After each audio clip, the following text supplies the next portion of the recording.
respondendo a essa questão teológica, né, que a tentação de Jesus se difere da tentação dos filhos do primeiro Adão. É muito importante a gente colocar aqui esse ponto. A tentação de Jesus se difere da tentação dos filhos do primeiro Adão. Como o segundo Adão, a tentação sob a qual ele foi submetido difere da tentação a que os homens passam. A tentação sob a qual os filhos do primeiro Adão se submetem consiste em fazê-los usar da natureza humana de sua alma no lugar da natureza divina de seu espírito humano que está neles. Isto é, a tentação consiste em instigá-los a que usem a sua natureza humana caída nas reações para todos os seus desafios, em lugar de permitir que o seu espírito humano comande as respostas e reações através do seu coração. Agora, falando de Cristo, por outro lado, a natureza da alma do segundo Adão, que é Cristo, é divina, que estava habitando num corpo de natureza humana, né? Gerada, ok? Ao saber, isto é, Jesus nasceu como homem igual Adão nasceu antes da queda.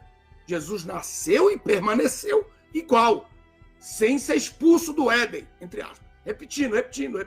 Jesus, ao nascer, nasceu igual ou melhor que Adão, antes de Adão cair no seu pecado. Para deixar claro isso aqui, é importantíssimo você entender, ok? Ok. Como Satanás ficou sabendo disso? Ele ficou sabendo disso ali. Ao saber disso, Satanás o tenta de maneira inversa. Inversa do homem. É da do homem. Ele o tenta com o fim de instigá-lo a usar sua natureza divina. Se tu és filho de Deus, se tu és filho de Deus, 3 vezes. Por isso a resposta de Jesus a Satanás foi: nem só de pão viverá o homem. Tá, tô aqui como homem, viu, Satanás? Testificando que ele era um homem e que não se aproveitaria da sua divindade para viver neste mundo. Em suma, você entenda rapidamente, em suma, a tentação do primeiro Adão é fazê-lo usar a sua natureza humana no lugar da natureza divina. E a tentação do segundo Adão é instigá-lo a usar a natureza divina no lugar da natureza humana. Será que tem alguma coisa mais fácil que isso? O quê? Muito bem. Logo, não importa a natureza da tentação em si, meu irmão. Não importa a natureza humana da tentação. Não importa. E sim a vitória sobre a tentação. Ser divino ou ser humano, não importa. A tentação é levá-lo a usar a sua vontade, a sua capacidade natural. No caso de Jesus, seria a natureza divina no lugar da humana. No caso do homem, seria a natureza, tentá-lo a usar a natureza humana no lugar da natureza divina. É o inverso, a questão inversa.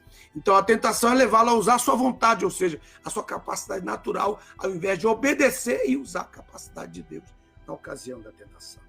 Isso é muito importante. A terceira frase para essa nossa classe desse sábado, que eu não gostaria nunca de poder ter dificuldade para poder transmitir. Às vezes eu estou numa grande conferência, em outro estado difícil.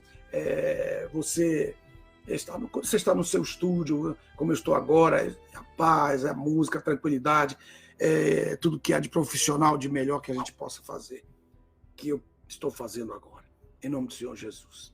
Então, a terceira frase é: através do poder interno do Espírito Santo, Jesus resistiu a toda tentação para fazer o mal.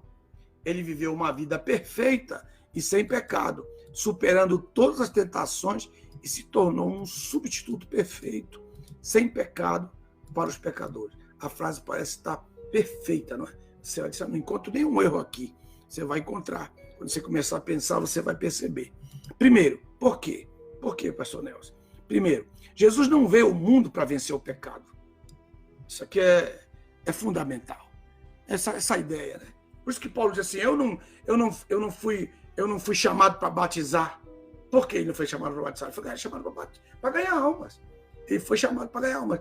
E além dele mostrar ali que ele está repartindo os dons, os serviços de ministério para os outros ministérios que trabalhavam com ele, né? Ele também está dizendo que essa não é a missão dele, batizar pessoas.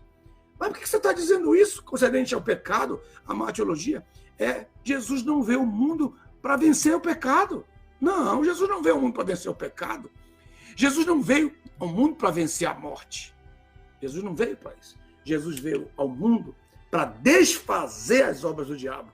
E ele, principalmente, número 1, antes de vir ao mundo para desfazer as obras do diabo, Jesus veio ao mundo para obedecer e cumprir a lei. Esse é o objetivo da vinda do Senhor Jesus. Eu já digo para você, deixa eu tomar um pouquinho de água, já digo para você por quê.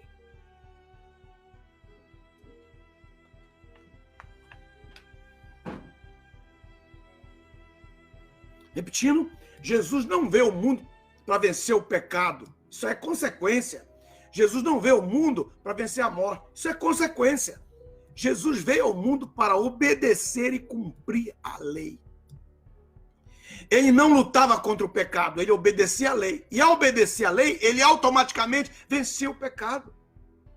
Ele sabia que havia um parágrafo na lei que dava ao praticante da lei, ao cumpridor da lei, a vitória sobre a morte. Pouca gente sabe disso, né? Os meus alunos sabem disso, que eu já ensinei isso aqui para eles. Isso aqui é muito importante para todos vocês que estão agora, né? Carlos, Joana Maria, José Lustosa, Almeida, que permaneceram aí, estão aí, continuam aí, Berenice, grande amiga, né? Aline Ronaldo, Everaldo de Jesus, Paulo César Quer, Edgar Ribeiro,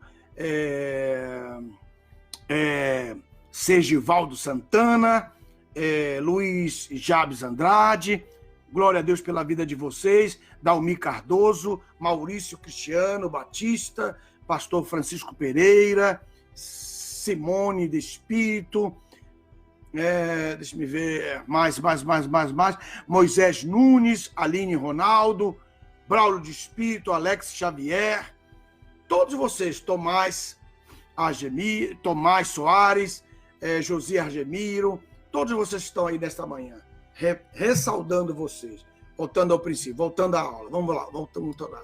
Então, eu quero mostrar aqui para você que ao obedecer à lei, repetindo para pegar o fio da meada, né? Jesus veio ao mundo para vencer o pecado, todo mundo aqui para vencer o pecado, todo mundo para vencer o pecado, esse é o objetivo, não é esse o seu objetivo, rapaz, o objetivo seu não é esse, tira isso da sua cabeça, isso tem que ser consequência. Mas ninguém vai falar isso para você, ninguém vai falar porque ninguém diz isso, porque ninguém tem esse conhecimento que você está recebendo agora. Dá glória a Deus por isso, rapaz.